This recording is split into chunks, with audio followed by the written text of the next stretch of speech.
Good morning प्यारे बच्चों। तो कैसे हैं आप सब। मैं साहिल रावत, आपका इंग्लिश मेंटोर, स्वागत करता हूं आपका आज की क्लास में। तो चलते हैं बच्चों सीधा क्लास की तरफ। आज का हमारा we will start with our new chapter journey to the end of the world. ये चैप्टर है बच्चों आपका विस्तार का, चैप्टर नंबर 3।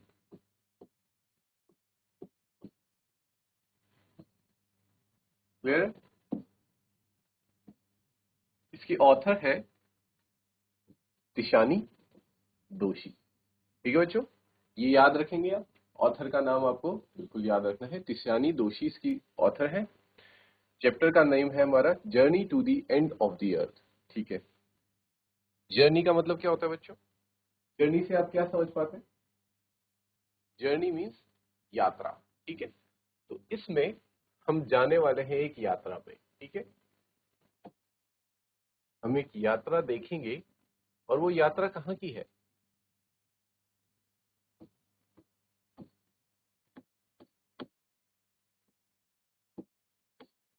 वो यात्रा है बच्चों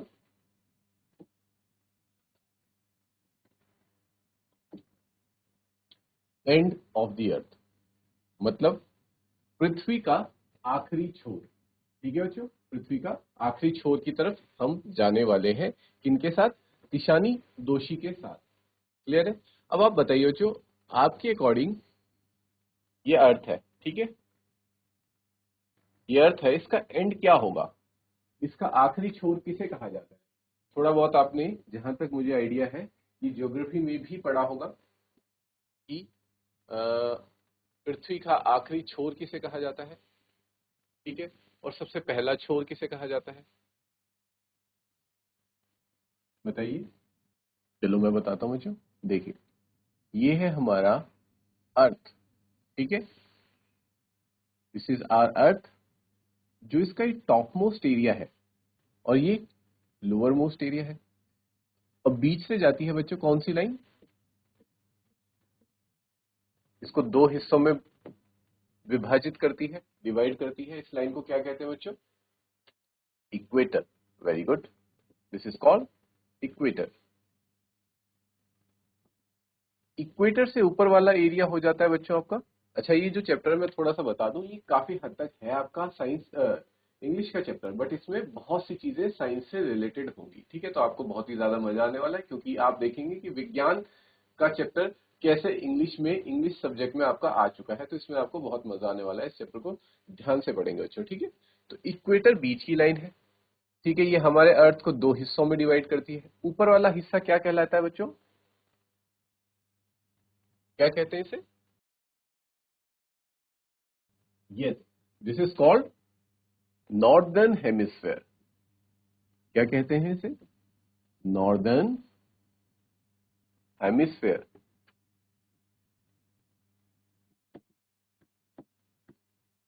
या फिर आपने हिंदी में अगर पढ़ा होगा, कोई बच्चे हिंदी मीडियम से हैं, तो उसमें कहते हैं उत्तरी गोलार्ध।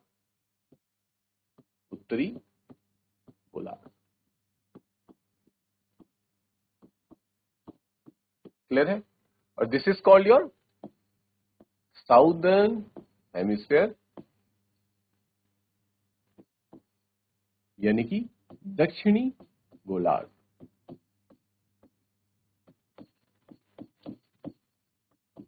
इतना सबको पता है बच्चों? तो आपके नॉर्दर्न हेमिस्फेयर में जो सबसे टॉप वाला पार्ट है, ठीक है, जिसको बोल सकते हैं हम स्टार्टिंग ऑफ द अर्थ। ठीक है, अगर हम ऊपर से नीचे की तरफ आते हैं तो ये स्टार्टिंग हो गई, इसलिए हम उसको कह सकते हैं बच्चों स्टार्टिंग ऑफ द अर्थ। जबकि देखा जाए तो यूनिवर्स में कुछ भी स्टार्टिंग नहीं है, कुछ भी एंडिंग नहीं है। ये तो जस्ट हमारी एक इमेजिनेशन है कि हम नॉर्थ को स्टार्टिंग मान रहे हैं और साउथ को एंडिंग मान रहे हैं। ठीक है, क्योंकि आपने देखा होगा यूनिवर्स कैसा है। यूनिवर्स तो पूरा का पूरा, मतलब उसमें कोई ऐसा नहीं है ना कि ऊपर नीचे लेफ्ट राइट कुछ भी नहीं है वहां पे, तो वो पूरी कंप्लीट खाली स्पेस है। बट स्टिल अपने रेफरेंस के लिए हम मान लेते हैं कि ये हमारा नॉर्दर्न हेमिस्फीयर है। नॉर्दर्न हेमिस्फीयर का स्टार्टिंग पार्ट क्या कहलाता है बच्चों? This is called north pole. Very good. और उसी तरीके से जो एंड पार्ट है अर्थ का, वो क्या कहलाएगा बच्चों? That will be called south pole. क्या कहलाएगा? साउथ और यही हमें इस चैप्टर में पढ़ना भी है। ठीक है, तो तिशानी दोशी जी एक जर्नी पे चली हैं। ठीक है, कहाँ जा रही हैं वो? एंड ऑफ द अर्थ। और ये एंड ऑफ द अर्थ क्या है बच्चों? ये एंड ऑफ द अर्थ कुछ नहीं बल्कि हमारा साउथ पोल है। क्लियर है बच्चों? तो ठीक है, आगे बढ़ते हैं। बिफोर यू रीड, इसको देख लेते हैं। If you want to know more about the planets past, present and future, the Antarctica is the place to go to. किसने कहा है? बॉन वॉइस। देखो बच्चों, इस लाइन के थ्रू ये क्या कहना चाह रहा है कि अगर तुम्हें किसी भी प्लेनेट के, या फिर किसी भी प्लेनेट के क्या, यहाँ पे तो पृथ्वी की बात होगी, पृथ्वी के भूतकाल के बारे में जानना है, प्रेजेंट के बारे में जानना है कि अभी प्रेजेंट वर्तमान कैसा है पृथ्वी का, ठीक है, उसकी इंफॉर्मेशन चाहिए आपको, या फिर आपको भविष्य के बारे में जानना है कि पृथ्वी का आने वाला भविष्य कैसे होगा, 100 साल बाद, 500 साल बाद, 1000 साल बाद या 1500 साल बाद पृथ्वी का भविष्य कैसा होने वाला है, ये जानने के लिए बच्चों आप क्या करेंगे? आप कहां जाएंगे? सिर्फ और सिर्फ एक जगह जाएंगे, एंड दैट इज एंटार्क्टिका।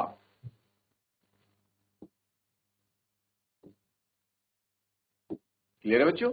इस एंटार्क्टिका को मैंने हाईलाइट कर लिया है क्योंकि इसी पे बेस्ड है हमारा ये पूरा चैप्टर। तिशानी दोशी जी साउथ पोल जा रही हैं। साउथ पोल में कौन सी जगह बच्चों आपको पता है? कौन सा? जो आपने देखा होगा, एक बड़ा सा ग्लेशियर करके साउथ पोल में होता है। जैसे मान लीजिए ये अर्थ है, ठीक है, और ये इसका साउथ पोल है। तो साउथ पोल में आपने यहाँ पे ऐसे देखा होगा, इतना सा कुछ होता है।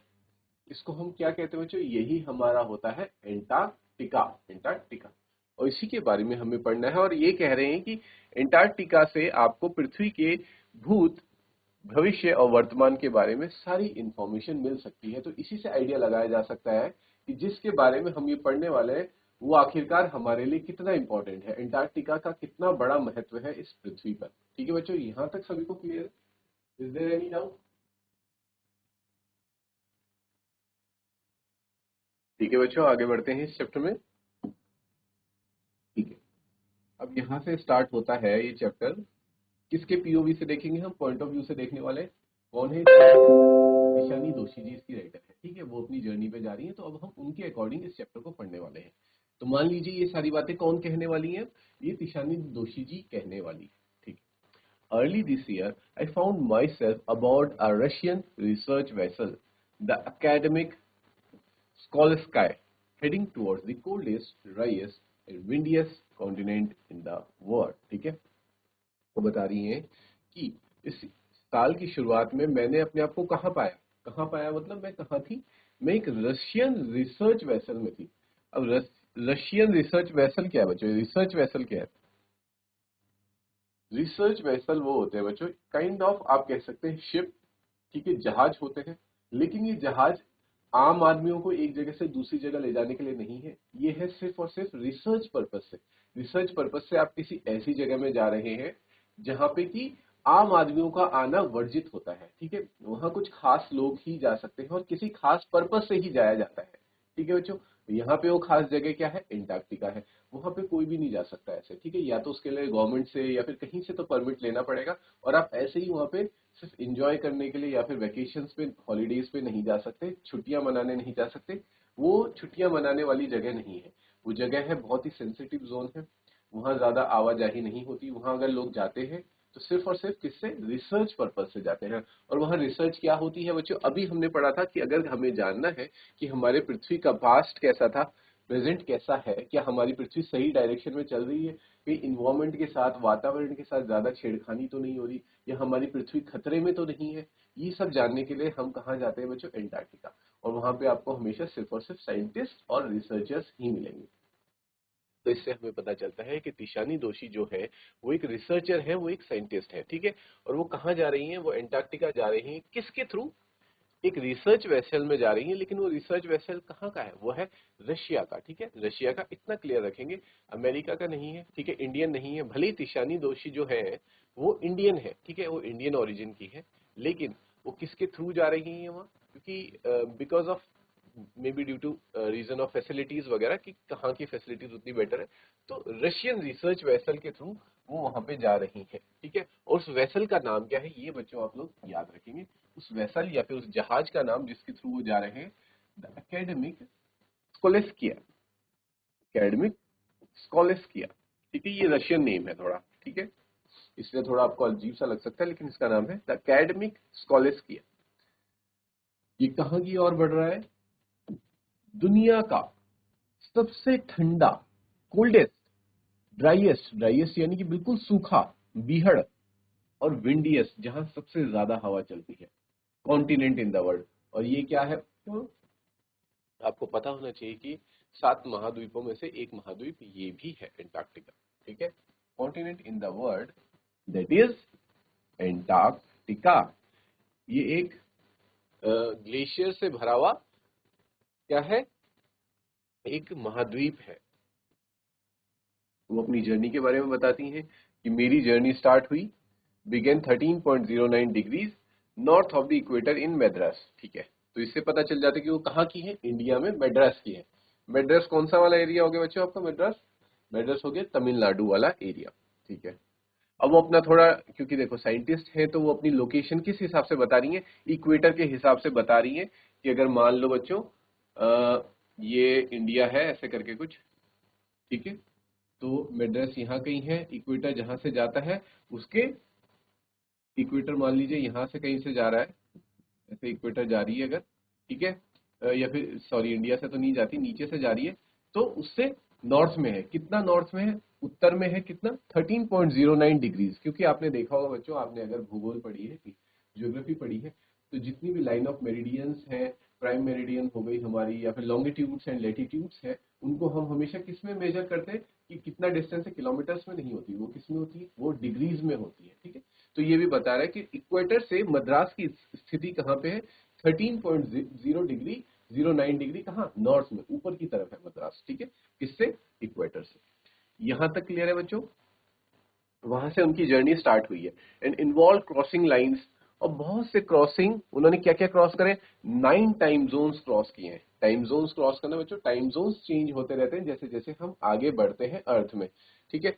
तो ये बता रही है कि मैड्रास से लेकर अंटार्कटिका पहुंचने तक उन्हें 9 टाइम जोन्स क्रॉस करने पड़े। टाइम जोन्स यानी कि जहां जहां पे टाइम चेंज होता है, ठीक है, कुछ समय तक के लिए टाइम कांस्टेंट रहता है। फॉर एग्जांपल अगर आप इंडिया में कहीं भी ट्रेवल करें, नॉर्थ से साउथ ट्रेवल करें कहीं भी, तो टाइम सेम रहेगा। अगर अभी फॉर एग्जांपल 10 AM हो रहा है, तो आप इंडिया में कहीं भी चल जाइए 10 AM ही हो रहा होगा, ठीक है। लेकिन जैसे ही आप थोड़ा और आगे जाते हैं तो वहां पे थोड़ा टाइम में चेंज आएगा, ठीक है। तो उसी को बोलते हैं, जहां जहां टाइम चेंज हो रहा है वहां उसको बोलते हैं टाइम जोन्स। तो उन्होंने 9 टाइम जोन्स पार किए, 6 चेक पॉइंट्स पार किए। चेक पॉइंट्स आपको पता है बच्चों, चेक पॉइंट जहाँ पे कि जैसे ही आप इंटरनेशनल बॉर्डर क्रॉस करते हैं तो वहां पे चेकिंग जो होती है, तो उन्होंने 6 चेक पॉइंट्स क्रॉस किए। 3 bodies of water, 3 water bodies cross करी। तो वाटर बॉडीज क्या हो सकती है बच्चों, वाटर बॉडीज में क्या क्या आ सकता है, हमारे ओशियन, हमारे ओशियंस आ सकते हैं, ठीक है, समुद्र, कह सकते हैं महासागर। फिर हमारे सीज आ सकते हैं, मोस्टली ओशियंस और सीज की ही बात होगी, यहाँ पे रिवर्स वगैरह की बात नहीं होगी वाटर बॉडीज में, क्योंकि अगर वो एंटार्क्टिका साइड जा रही है तो आई होप या आई गेस जहां तक उन्होंने ओशियंस ही क्रॉस किए होंगे। ओशियंस कौन कौन से हो सकते हैं, इंडियन ओशियंस तो definitely, Indian ocean, Pacific ocean, प्रशांत महासागर, हिंद महासागर, और मे भी हो सकता है अटलांटिक। वैसे अटलांटिक के चांसेस थोड़ा कम है, बट फिर भी अटलांटिक ओशियन मान के चल लेते हैं हम। इस तरीके के उन्होंने 3 वाटर बॉडीज क्रॉस किए, एंड एटलीस्ट एज मैनी इकोस्फेयर्स, और बहुत सारे इकोस्फेयर्स भी क्रॉस किए। इकोस्फेयर्स क्या होता है बच्चों, इकोसिस्टम, इकोस्फेयर होता है कि एक पर्टिकुलर सिस्टम जहाँ पे कि पर्टिकुलर प्रकार की प्रजाति जीव जंतु रहते हैं, ठीक है। तो यहाँ पे कुछ और जीव जंतु रहते हैं, यहाँ का इकोस्फेयर, इकोसिस्टम अलग है। जैसे ही हम चाइना चले जाएंगे या फिर मान लीजिए हम जापान चले जाएंगे, तो वहाँ का इकोस्फेयर थोड़ा अलग हो जाएगा, ठीक है। यहाँ का जीव जंतु शायद वहाँ सर्वाइव कर पाए या ना कर पाए, और वहाँ का कोई भी प्राणी यहाँ सर्वाइव कर पाए या ना कर पाए, वो थोड़ा देखने लायक बात होगी। क्योंकि क्या चेंज हो रहा है, इकोस्फेयर चेंज हो रहा है। अगर वो अपने आप को अडेप्ट कर लेता है, जैसे हम ह्यूमंस है, ठीक है, ह्यूमंस के अंदर बहुत अच्छी कैपेबिलिटी होती है अपने आप को किसी भी इन्वायरमेंट में अडेप्ट कर लेने की। भले ही थोड़ी सी दिक्कत आती है, बीमार वगैरह हो सकते हैं, फीवर वगैरह हो सकते हैं, जब भी आप कभी आपने देखा होगा, आप ट्रैवल करते हैं, लॉन्ग डिस्टेंस ट्रैवल करते हैं, तो थोड़ा बहुत हम बीमार हो जाते हैं। वो इसी वजह से बीमार होते हैं बच्चों, क्योंकि हमारा जो इकोसिस्टम होता है हम उसमें ढल चुके होते हैं, जहां हम बहुत टाइम से रह रहे हैं। तो हम जैसे ही एक जगह से दूसरी जगह जाते हैं तो वहां का इकोसिस्टम, इकोस्फीयर थोड़ा अलग होता है। फॉर एग्जाम्पल, चलो ये तो बहुत दूर की बात हो गई ना, मद्रास से वहां जाना, अंटार्कटिका जाना। लेकिन मैं तो आपको छोटा सा एग्जाम्पल देता हूँ। फॉर एग्जाम्पल, कोई उत्तराखंड में रह रहा है, ठीक है, और उत्तराखंड से वो मुंबई चला जाए, तो बच्चों उसको उत्तराखंड से मुंबई में अपनी बॉडी को, अपने सिस्टम को, इम्यून सिस्टम को अडेप्ट करने में थोड़ा टाइम लगेगा, ठीक है, क्योंकि वहां का इकोस्फीयर अलग है, यहाँ का इकोस्फीयर अलग है, ठीक है। तो ये मैं आपको समझाना चाह रहा हूँ। तो वही वो कह रही है कि बहुत सारे इकोस्फीयर्स भी उन्होंने क्रॉस किए। By the time I actually set foot on the Antarctica continent, I had been traveling over 100 hours in combination of a car, an airplane and a ship. अब वो बता रही है कि मद्रास से शुरू किया था मैंने, और जब तक मैं अंटार्कटिका पहुंची तो मुझे कम से कम कितना टाइम लग गया था?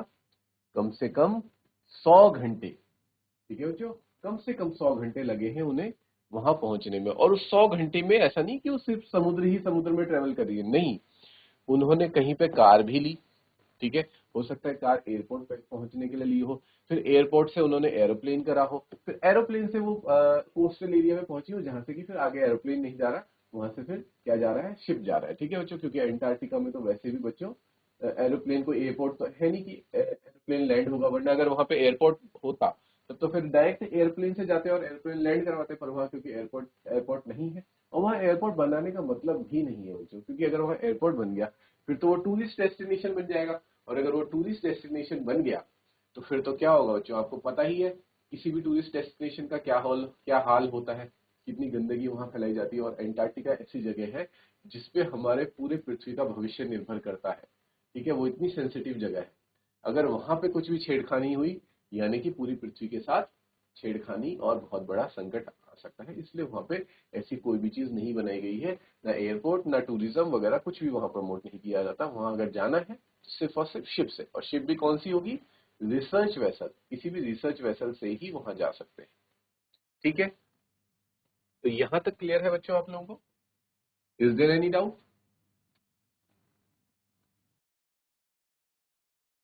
ठीक है बच्चों, आगे बढ़ते हैं। So, my first emotion on facing Antarctica's expansive white landscape and uninterrupted blue horizon was relief. तो बताती हैं तिशानी दोषी कि जैसे ही मैंने पहला कदम अंटार्कटिका में रखा तो मेरा पहला इमोशन क्या था, मेरे भाव कैसे थे। और देखो कैसा था अंटार्कटिका, वो भी बता भी रही है, एकदम व्हाइट लैंडस्केप, ठीक है बच्चों, बिल्कुल दूर दूर तक आपको सिर्फ और सिर्फ सफेद बर्फ और बर्फ के पहाड़ ही दिखाई देंगे वहां पे बच्चों, मतलब सिर्फ और सिर्फ बर्फ दिखाई देगा आपको। और वहां पे आप बिना जो गॉगल्स आते हैं, ठीक है, वो गॉगल्स थोड़े डिफरेंट होते हैं नॉर्मल गॉगल्स से, उनके बिना आप वहां ट्रेवल नहीं कर सकते, वहां आप नहीं चल सकते, क्योंकि सफेद बर्फ है और उससे जो सनलाइट या फिर कह सकते हैं जो लाइट रिफ्लेक्ट होकर आपकी आंखों में पड़ती है, that can damage your eyes, उससे आपकी आंखें लाल हो सकती हैं। इसलिए वहां पे हमेशा गॉगल्स ही पहनने पड़ते हैं, कुछ स्पेशल टाइप के, ठीक है। बिल्कुल व्हाइट लैंडस्केप होता है, बिल्कुल व्हाइट लैंडस्केप, ठीक है, एंड अनइंटरप्टेड ब्लू हॉरिजन। और आसमान कैसा होता है? बिल्कुल नीला। नीला क्यों होता है बच्चों, आप बताइए, रीजन बताइए, नीला क्यों होता है आसमान? वहां आसमान नीला इसलिए होता है बच्चों क्योंकि वहां पोल्यूशन का नामो निशान बहुत कम है, ठीक है, मतलब ना के बराबर ही पोल्यूशन है वहां पे, क्योंकि जब वहां कोई है ही नहीं, ना इंसान है, और इंसान ने ही तो सारा पोल्यूशन क्रिएट करा हुआ है ना, गाड़ियों से, और जो भी मशीन्स वगैरह, जो भी फैक्ट्रीज वगैरह, वहां ना वहां इंसान ही नहीं है, तो ना फैक्ट्रीज, ना गाड़ियां, ना कुछ ना कुछ, सिर्फ और सिर्फ क्या है वहां पे? जो रहने वाले जानवर है, और जानवर आप लोगों को पता है बच्चों, कोई पोल्यूशन क्रिएट नहीं करते हैं। ये तो हम इंसान ही हैं जो सिर्फ अर्थ को नुकसान पहुंचाते हैं, और कोई भी एनिमल, कोई भी स्पीशीज अर्थ को नुकसान नहीं पहुंचाता है, ठीक है। तो इसलिए कहा गया कि वहां का हॉरिजन कैसा है, आसमान कैसा है? बिल्कुल ब्लू। और ये देखने में अपने आप में क्या था, एक बहुत ही रिलीफ था, है ना, जो एक शांति सी महसूस होती है वहां जाके, जहाँ कोई आवाज नहीं है, किसी प्रकार की चहल पहल नहीं है, ठीक है, चारों तरफ सिर्फ और सिर्फ सफेद बर्फ है और नीला आसमान है। Followed up with an immediate and profound wonder. ठीक है, इससे क्या होता है, इसे देख के एकदम इंसान आश्चर्यचकित सा रह जाता है कि ऐसी भी कोई जगह हो सकती है। Wonder at its immensity, it's isolation, but mainly at how there could ever have been a time when India and Antarctica were part of the same landmass। ठीक है बच्चों, अब देखिए तिशानी दोषी जी को हैरानी क्यों होगी, किस बात पे हैरान, हम हैरान कब होते हैं, आप बताइए कब हम हैरान होते हैं, हमारे अंदर हैरानी का भाव कब आता है, जब हम दो चीजों को आपस में कंपेयर करते हैं कि ये चीज पहले तो ऐसी थी लेकिन अब ऐसी हो चुकी है, तभी आता है बच्चों हैरानी का भाव। और उनके अंदर हैरानी का भाव क्यों आ रहा है, शायद मे भी अगर जो बात मैं आपको बताने वाला हूं ये सुनकर आपके अंदर भी वो हैरानी का भाव आ सकता है। अगर मैं आपको कहूं कि हमारा जो भारत है, इंडिया है, और जो ये एंटार्क्टिका है, वे इतिहास में, वे पास्ट में एक ही लैंडमास का हिस्सा थे, मतलब एक ही भूखंड का हिस्सा हुआ करते थे, अलग अलग नहीं थे। तो ये हैरानी वाली बात है कि नहीं है। अब आज देख लीजिए इंडिया कहाँ पे है, ठीक है, इंडिया का ज्योग्राफी कैसी है, और एंटार्क्टिका बिल्कुल बर्फ से ढक चुका है। तो ये हैरानी वाली बात है या नहीं, यही हैरानी उनको भी, ईशानी दोषी को भी हुई वहां जाके, जब उन्होंने देखा कि यहाँ का लैंडमास कितना डिफरेंट हो चुका है। और अगर सोच के हैरानी होती कि एक वक्त ऐसा भी था जब इंडिया और एंटार्क्टिका एक ही लैंडमास का पार्ट हुआ करते थे। ठीक है बच्चों, तो this was the reason for wonder for Tishani Doshi. यहां तक क्लियर है बच्चों?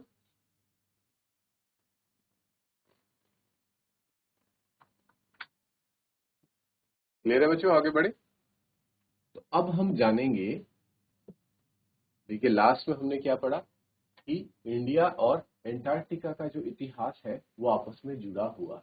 ठीक है, अब हम इसी इतिहास को जानने वाले हैं इस चैप्टर में आगे चलकर। ठीक है, तो आ जाते हैं सीधा पार्ट ऑफ हिस्ट्री कि क्या इतिहास रहा है इंडिया और एंटार्क्टिका का, जो इसे आपस में जुड़ाता है। 650 मिलियन ईयर्स एगो, कब की बात हो रही है बच्चों? 650 मिलियन वर्ष पहले की बात हो रही है। ठीक है, तो ये बहुत पहले का समय है बच्चों।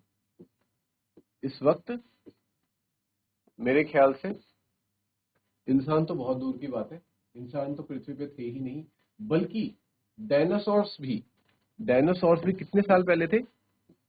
आई गेस 150 मिलियन ईयर्स पहले थे। ठीक है, तो ये तो बच्चों डायनासोर से भी बहुत पहले की बात हो गई। ठीक है,